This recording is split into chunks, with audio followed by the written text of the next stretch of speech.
நீங்கள் பார்த்துக் கொண்டிருப்பது உங்கள் விஜய்.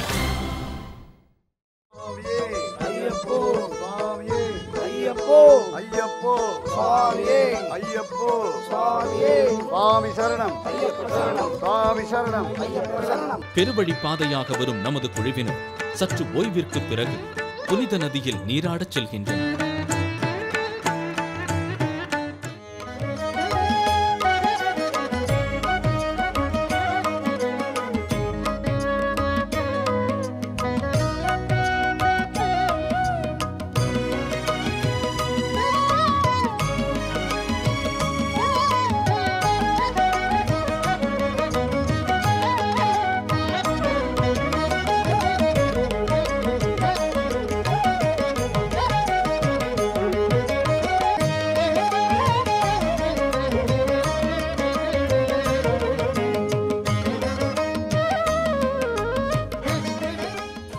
நீராடிய பிறகு நமது குழுவினர் இருமுடி கட்டுகளுக்கு பூஜை செய்து சபரிமலையை நோக்கிச் செல்கின்றனர்.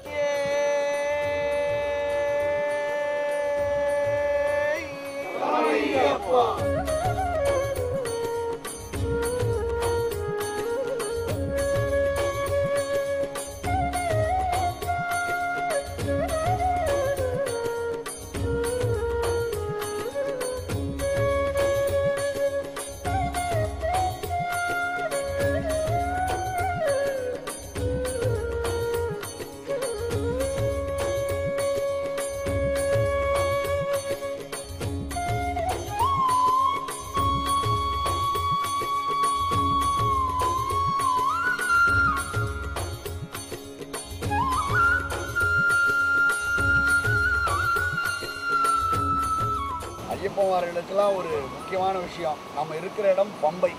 இந்த ஓடின்னு இருக்கு பாருங்க, அதெல்லாம் பம்பை நதி. பம்பைக்கு என்னென்னா கேரள கங்கைன்னு ஒரு பேர்.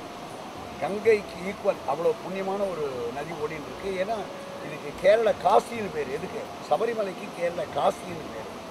இந்த பம்பை நதிக்கு ஒரு பெரிய விசேஷம் என்னென்னா, இந்த பித்திரு காரியங்கள்லாம் பண்ணுறதெல்லாம் பண்ணுற பாருங்க, அதெல்லாம் ஒரு சில இடங்களில் தான் பண்ணலாம், எல்லா இடத்துலையும் பண்ணக்கூடாது. அதில் காசிக்கு அடுத்ததாக, கங்கைக்கு அடுத்ததாக இங்கே பண்ணலாம்ங்கிறான். ராமர் இங்கே அவ அப்பா தான் தசரத மகாராஜாவுக்கு காரியங்கள் பண்ணதாக இங்கே விஷயங்கள்லாம் இருக்குது. அவ்வளோ ஒரு புண்ணிய நதியில் நாமெல்லாம் இன்றைக்கி காலையில் எழுந்து குளிச்சுட்டு ஸ்நானம் பண்ணிவிட்டு நேராக சபரிமலைக்கு பயணம் கிளம்புறோம்.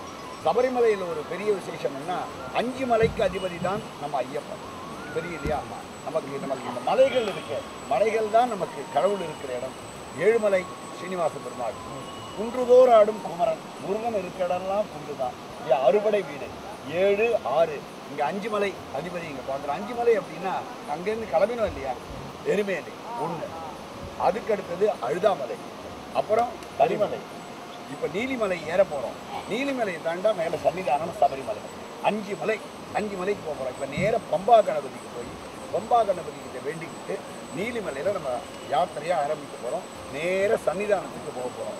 இந்த பம்பையில் இன்னொரு விசேஷம் என்னென்னா, இந்த மகர விளக்கு இருக்கு இல்லையா, மகர ஜோதி. ஜோதி இன்னைக்கு முதல் நாள் இங்கே விளக்காலேயே ரொம்ப அலங்காரம் பண்ணிப்பாங்க. பியூட்டிஃபுல்லாக இருக்குமா விளக்கு அலங்காரம். எல்லா இடங்களையும் விளக்கேற்றி வச்சுப்பா. இங்கே இருக்கிற இந்த கடைகள்லேருந்து, இந்த பில்டிங்லேருந்து எல்லா இடங்களையும் விளக்கு அலங்காரம். சின்ன சின்ன படகுகள்லாம் கூட விளக்கில் அப்புறமா கட்டி எடுத்துன்னு போய் விளக்கு அலங்காரம் பண்ணி கேண்டில் வச்சு எடுத்துன்னு போவாங்க. இப்போ அந்த அழகாக வட இந்தியாலாம் பார்ப்போம், ஹரித்வார் அங்கெல்லாம் பார்க்குற போது இந்த கங்கையில் விளக்கை ஃப்ளோட் பண்ணுவாங்க. அவ்வளோவா ரொம்ப அழகாக இருக்கும். அந்த மாதிரியாக விளக்கு அலங்காரம் ரொம்ப விசேஷமாக. அதை பார்க்கறதுக்குன்னே எல்லாம் பக்தர்கள்லாம் இங்கே தங்கி மறுநாள் காலையில், அதாவது மகர ஜோதி இன்னைக்கு இந்த பம்பையில் நல்ல அழகாக ஸ்நானம் பண்ணி இங்கே பம்பையில் ஆசீர்வாதம் வாங்கிட்டு அதுக்கப்புறம் மகர ஜோதியை பார்க்கறதுக்காக கிளம்புவா அப்படிங்கிறது எல்லாரும் ஐயப்ப விரதத்தில் ஒரு முக்கியமான விஷயம். நம்ம இந்த பம்பையில் இன்னைக்கு ரொம்ப ஆனந்தமாக எவ்வளோ மூலிகைகள், ஏதோ மலையிலேருந்து ஓடி வர ஜலம் இல்லையா, எவ்வளோ மூலிகைகள்லாம் கலந்துருக்கோம். உடம்புல யாருக்கான என்ன ரோகங்கள் இருந்தாலும் என்ன வியாதிகள் இருந்தாலும் பம்பையில் ஒரு தடவை மூழ்கி எழுந்தால் நமக்கு எல்லாம் போயிடும் அப்படின்னு பல சாஸ்திரங்கள். இங்கே இருக்கிற கேரளாவில் ரொம்ப முக்கியமானது மருத்துவ சாஸ்திரம் தான் இல்லையா, வைத்தியம் தான். இங்கே வைத்தியத்தில் கேரளாவை விட வைத்திய சாஸ்திரத்துக்கு சிறந்த இடம் கிடையாது. அவளுடைய வைத்திய சாஸ்திர புஸ்தகத்திலேயே பம்பையை பற்றி அவ்வளோ விசேஷமாக எழுதியிருக்கா. அதனால் பம்பையில் நாம் குளிச்சுட்டு கிளம்புறது எனக்கு ரொம்ப மகிழ்ச்சி. நேர சன்னிதானத்தை நோக்கி நம்ம புறப்படுறோம். சுவாமியே சரணமையப்பா, சுவாமியே சரணமையப்பா. ஜல்லிக்கட்டு சபரிமலை